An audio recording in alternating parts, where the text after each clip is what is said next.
ఏదైతే రేవంత్ రెడ్డి గారు ప్రజాప్రభుత్వం వస్తుందని చెప్పిండో ఆ మాట ప్రకారం మరి ప్రజలు వారికి అనుకూలంగా తీర్పు ఇవ్వడం జరిగింది.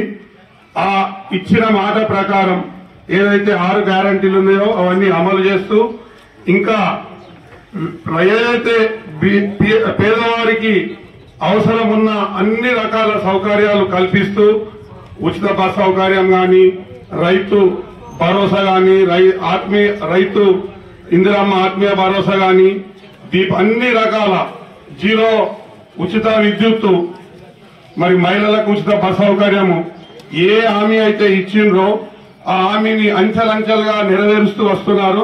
ఎందుకంటే ప్రభుత్వంలో లోటు బడ్జెట్ ఉన్నది ప్రజలందరికీ కూడా తెలుసు. కొంతమంది మనసులు ఉన్నది కానీ బయటికి అనలేకపోతున్నారు. అనేటోళ్ళు కూడా ఏమనుకుంటారంటే లోపాలు ఉన్నది కానీ ఏదో నోటి అనాలి కానీ అంటున్నారు. దాన్ని మనం అన్యతగా భావించవద్దు.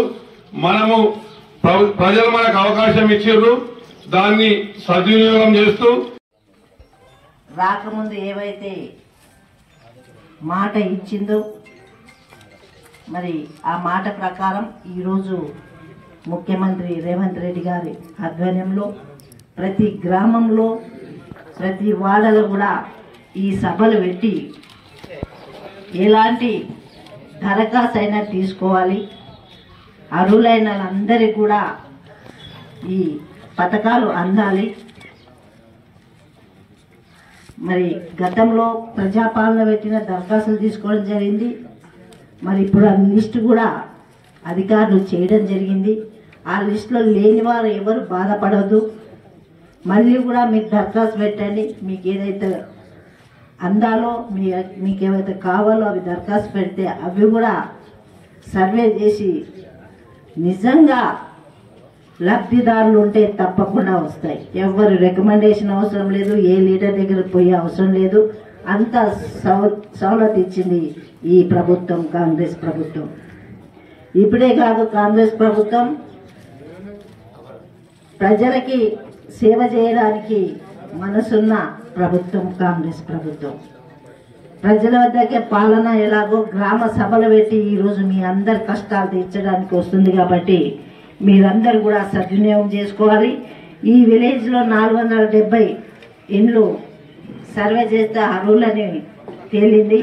ఇంకా కూడా ఆ లిస్టులో పేరు లేకపోతే మీరందరూ ఇప్పుడే దరఖాస్తు ఇవ్వండి. ఇప్పుడు కాకపోయినా మళ్ళీ ఎంఆర్ ఆఫీస్కి పోయి తర్వాత అయినా ఇవ్వచ్చు.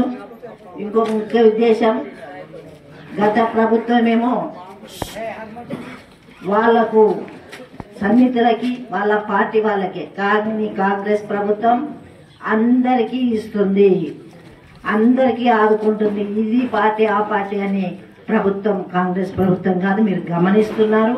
మరి తప్పకుండా మీకున్న సౌలభ్యం ఉపయోగించుకోవాలని తెలియజేస్తూ, ఇవే కాదు ఇండ్లే కాదు పెన్షన్లు కూడా ఇవ్వడం జరుగుతుంది. మరి చాలా రోజుల నుంచి పెన్షన్లు చాలా మందికి రాలేకపోయినాయి. తప్పకుండా ఇప్పుడు దరఖాస్తు పెడితే అవి కూడా వస్తాయి.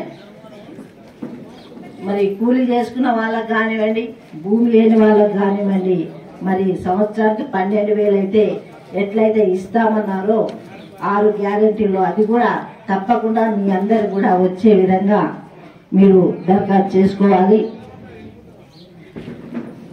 మరి ఇండ్లు కట్టుకోవడానికి అంటున్నాం.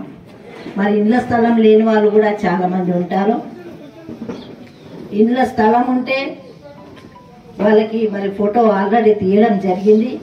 ఆ ఫోటో ఎవరైతే దిగిందో వాళ్ళకి తప్పకుండా 5 లక్షలు ఇవ్వడం జరుగుతుంది. మరి స్థలం లేని వాళ్ళకి స్థలం ఇచ్చి 5 లక్షలు ఇవ్వడం కూడా జరుగుతుంది. ఎవ్వరు కూడా బాధపడకండి. తప్పకుండా మీ అందరు కూడా వచ్చే విధంగా ఈ ప్రభుత్వం చేస్తుందని తెలియజేస్తున్నా. ఇన్ని చేస్తున్న ప్రభుత్వం మరి మీరందరూ కూడా గమనించాలి. మాట ఇచ్చిన ప్రకారంగానే మహిళలకి ఉచిత బస్సు ఇవ్వడం జరిగింది. 200 యూనిట్ కరెంట్ ఇవ్వడం జరిగింది. గ్యాస్ కూడా మరి 500కి ఇవ్వడం, 1200 1100 అయిన గ్యాస్ మరి మాట ప్రకారంగా 500కి చేయడం జరిగింది.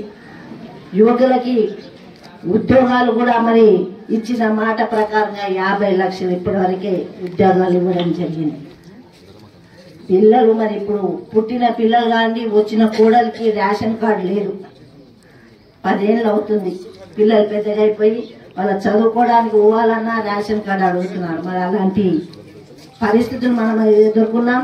ఇప్పుడు వచ్చిన ప్రభుత్వం మరి చెప్తుంది ఎంతమంది రేషన్ కార్డు లేదో వాళ్ళందరూ కూడా దరఖాస్తు పెట్టుకుంటే మీ అందరు కూడా రేషన్ కార్డు వస్తుంది.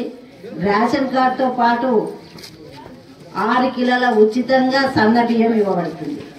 సన్న బియ్యం మరి మీరందరూ కూడా తీసుకునే అవకాశం ప్రభుత్వం కల్పిస్తుంది. మీ గ్రామంలో మరి ఇలాంటి సభలు పెట్టి మీ అందరికి కూడా అందుబాటులో ఉండే మన ప్రభుత్వం మీ అందరు కూడా చేయూతనివ్వాలని చివరిగా కోరుకుంటూ సెలవు తీసుకుంటున్నాను. జై హింద్.